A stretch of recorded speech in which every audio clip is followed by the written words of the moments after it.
Hey guys, welcome back. It's March favorites time and I really do not know where the first quarter of the year has gone. It just seems to have flown by, and I know that I say this every single month, but it's just so true.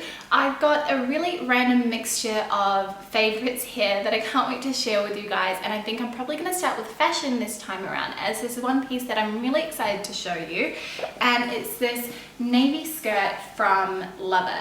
Now I picked this up as the first item that I purchased from the 5-piece French wardrobe challenge. I'll link the video down below, but just to give you a little bit of a rundown, I'm buying 5 key pieces this season, and then I'm allowed to buy basics, but as long as they don't cost more than they usually would. So this is the first piece that I purchased, and I absolutely love this. It's kind of like a cotton linen type fabric. It's very thick and sturdy. It's got this great eyelet detail here at the waist, some pockets, and an exposed gold zipper at the back. And I just think it's really cute. It's A-line, it flares out, it's really sweet. I have actually worn this on my blog, so I'll link the post down below and insert a little clip of me somewhere wearing this, but it's just been one of those things that I've worn at least twice a week, and it's actually also something that has made its way into my autumn capsule because I hadn't actually finished that. So yeah, really love this, and I think it's great, particularly if you can get maybe a 20% off code. It makes it a much more reasonable price, and this is from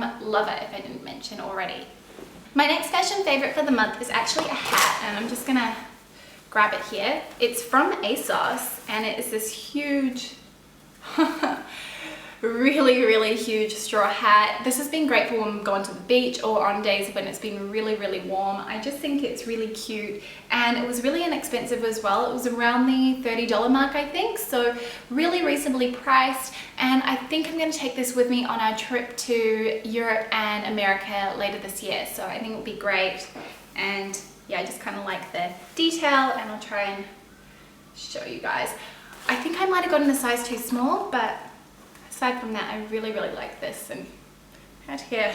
But I think this is really gorgeous, and yeah, like I said, it is such a steal, so I'll link that down for you guys below. And then my last fashion favorite for the month is this bag from Teddy Blake. You might have seen my review on this. I did it a couple of months back, but I had started using my PS11 again, and I decided to swap to this for the month of March just because I feel like the color really complements a lot of the outfits that I've been wearing, and it's nice to mix things up a little bit and not always be wearing black. So this doesn't really fit a lot in there, but it's held up really well. In case you guys were wondering as well, it's held up really well. It looks like it's brand new still, which I think is awesome. The leather has softened a little bit, but not really, you know, too much in an obvious way. It's obviously still got its structure. So yeah, I'm really enjoying using this again, and I've been wearing it crossbody a lot, and I just think it's really handy for walking to work, and I can just dip my hand in there. While I don't necessarily like that for the security aspect, I do like it for convenience. So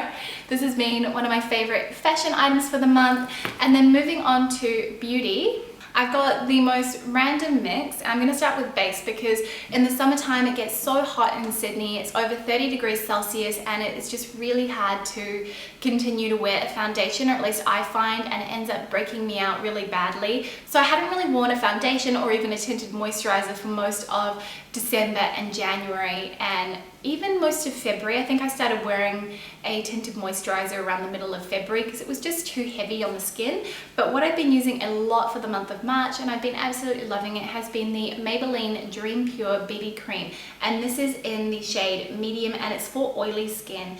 And one of the things I like about this is it's got salicylic acid in it, which is supposed to be really good for if you have a breakout or you've got a few spots here and there, for helping to clear that up. So I love that about this. I also really like the coverage of it. It's a light to medium coverage. You could probably build it up. I personally don't, because I want my skin to look like skin. I like that very flawless looking finish, but I just think this has been really great. The color selection sucks. I'm not going to sugarcoat it. I'm pretty sure the only shades that I've seen are light and medium is not very dark at all. So if you do have a darker skin tone, this is definitely not going to be for you.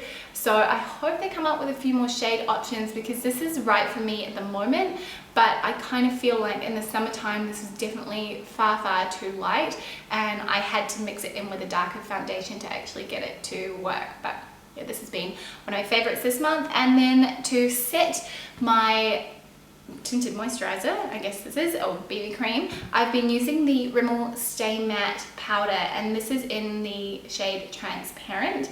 And I really love this. I've been using, I don't even think you guys can tell, but I've been using this for months on and off. I tend to rotate through my powders. I've got 2 loose powders, and then this is the only pressed powder that I've got. And I find that this is probably a little bit more convenient because the loose powders tend to fluff up in your face, and I end up breathing in some of the powder. Sometimes I get a little bit carried away with powder in my face, I think. But I love this because it's just very easy to make sure you're applying the right amount of product. I think it's great for a very affordable item. I think this sits around the $10 mark, which I think is great for something like this. And I know this is a cult beauty item. A lot of people talk about it, and there is a reason why.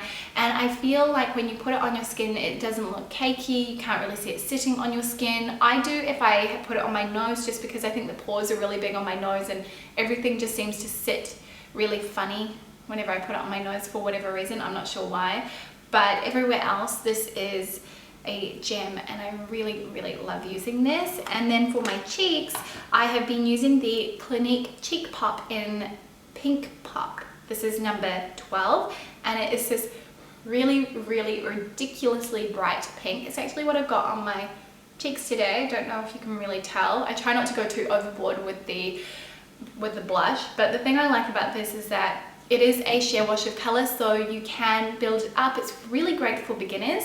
I actually really want to pick up a whole lot more of these because this has been one of my favorite blushes that I've come across, and I reach for this most mornings. It's kind of become part of my daily routine if I'm using a powder blush. The color might look really scary in the pan. I mean, I know when I first got it, I was a bit shocked, and I thought, I don't think I'm gonna wear that.